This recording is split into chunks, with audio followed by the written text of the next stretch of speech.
আমাৰ দলত যোগদান কৰিবলৈ আপোনালোকে অনুৰোধ জনাইছোঁ।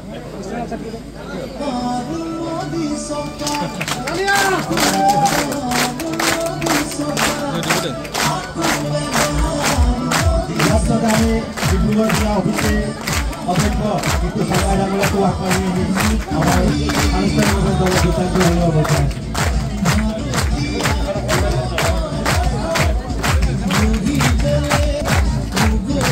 তাৰপিছত আমি নেঙেৰী মণ্ডল যুৱক কংগ্ৰেছৰ সভাপতি প্ৰাঞ্জল গোবিন্দকো আগবাঢ়ি আহি আমাৰ ৰাষ্ট্ৰীয়ভাৱে দলত যোগদান কৰিবলৈ প্ৰাঞ্জল গোবিন্দকীয়া তাৰপিছতে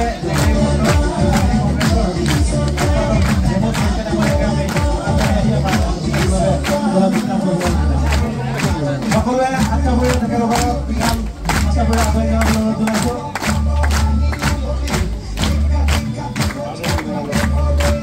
ইয়াৰ পিছতে আমি প্ৰশান্ত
আজি মুখ্য নিৰ্বাচনী কাৰ্যালয় আগন্তুক পঞ্চায়ত নিৰ্বাচন উপলক্ষে ভাৰতীয় জনতা পাৰ্টি আৰু অসম গণ পৰিষদ দুয়োটা দলৰ মিত্ৰজোঁটৰ আমাৰ মুখ্য নিৰ্বাচনী কাৰ্যালয় টিংখাং সমষ্টিত আমি আজি আনুষ্ঠানিকভাৱে উদ্বোধন কৰোঁ আৰু আমাৰ 4টা জিলা পৰিষদ 19খন আঞ্চলিক পঞ্চায়ততে আমাৰ দুয়োটা দলে প্ৰাৰ্থিত্ব আগবঢ়াইছোঁ আৰু আটাইকেইটা পদতে আমাৰ মিত্ৰজোঁটৰ প্ৰাৰ্থীসকলে ব্যাপক ভোটৰ ব্যৱধানত জয়যুক্ত হ'ব। হয়, কেইবাগৰাকীও কংগ্ৰেছ দলৰ নেতা আজি আমাৰ মাজলৈ আহিছে। আমাৰ মোদী ডাঙৰীয়াৰ নেতৃত্বত সমগ্ৰ দেশৰ যি উন্নয়নৰ গতিধাৰা, মাননীয় মুখ্যমন্ত্ৰী ডক্টৰ হিমন্ত বিশ্ব শৰ্মা ডাঙৰীয়াৰ নেতৃত্বত অসমখনে যি অগ্ৰগতিৰে আগবঢ়াৰ পৰিৱেশ বাতাবৰণ সৃষ্টি হৈছে তাৰ প্ৰতি আকৰ্ষিত হৈ সমাজৰ কাৰণে তেওঁলোকেও কাম কৰি আছিলে বহুত দিন। ৰাজনৈতিক দলত যিটো ৰাজনৈতিক দলৰ কথা ক'বলৈ অসুবিধা, কোনো নীতি নথকা, কোনো ধাৰণা নথকা এটা ৰাজনৈতিক দল তেওঁলোকে উপলব্ধি কৰিলে যে তাতে ৰাইজৰ হৈ কৰি কাম কৰাৰ কোনো সুযোগ নাই আৰু সেইকাৰণে ৰাইজৰ সেৱা কৰিবৰ কাৰণে ভাৰতীয় জনতা পাৰ্টীৰ পৰিয়ালৰ লগত সংযুক্ত হৈছে। ইতিমধ্যে কেইবাটা আসন আপোনালোকে লাভ কৰিছে বিৰোধী দলৰ কিছুমান হেৰি কাৰণে। হয়, ইতিমধ্যে অপৰিপক্ক অপজিশ্যন তেওঁলোকক মোক কৈছে কোনো ধৰণৰ ধাৰণাই নাই যে কেনেধৰণে এটা সুস্থ গণতান্ত্ৰিক পৰম্পৰা বৰ্তাই ৰাখিব লাগে।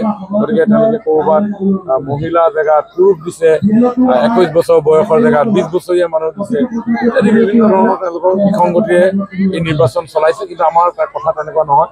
আমি অতি দায়বদ্ধতাৰে অতি আন্তৰিকতাৰে সমাজখনক সেৱা কৰিবৰ কাৰণে এই ইলেকশ্যনত আমি জড়িত হওঁ। গতিকে প্ৰত্যেকটো বস্তু খুঁটি নাটি মাৰি চাই ৰাইজৰ ওচৰলৈ লৈ যোৱাটো হৈছে আমাৰ পবিত্ৰ ধৰ্ম।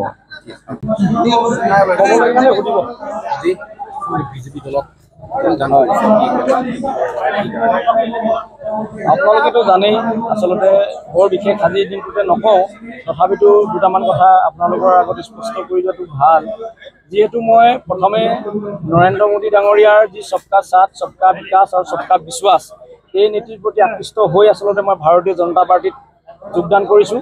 আৰু অসমৰ জনপ্ৰিয় মুখ্যমন্ত্ৰী হিমন্ত বিশ্ব শৰ্মা ডাঙৰীয়াৰ যি উন্নয়নমুখী কাম কাজ সেই কাম কাজৰ প্ৰতি আকৰ্ষিত হৈ আমি আজি ডিব্ৰুগড় জিলা OBC চেয়াৰমেন আমাৰ নীতু চাংমাই ডাঙৰীয়া, মই ডিব্ৰুগড় জিলা যুৱ কংগ্ৰেছৰ সভাপতি হিচাপে আৰু আমাৰ সতীৰ্থসকলে আজি আমি যোগদান কৰিছোঁ। মই যিহেতু টিংখাং সমষ্টিৰ এজন ভোটাৰ বাসিন্দা, মই ক'বই লাগিব যে আজি আমাৰ বিমল বৰা ডাঙৰীয়াৰ যি টিংখাং সমষ্টিৰ যি উন্নয়নৰ যি জয় জয়কাৰ হিচাপে অসমৰ ভিতৰত এটা জাকত জিলিকা সমষ্টি টিংখাং সমষ্টি হ'বলৈ গৈ আছে।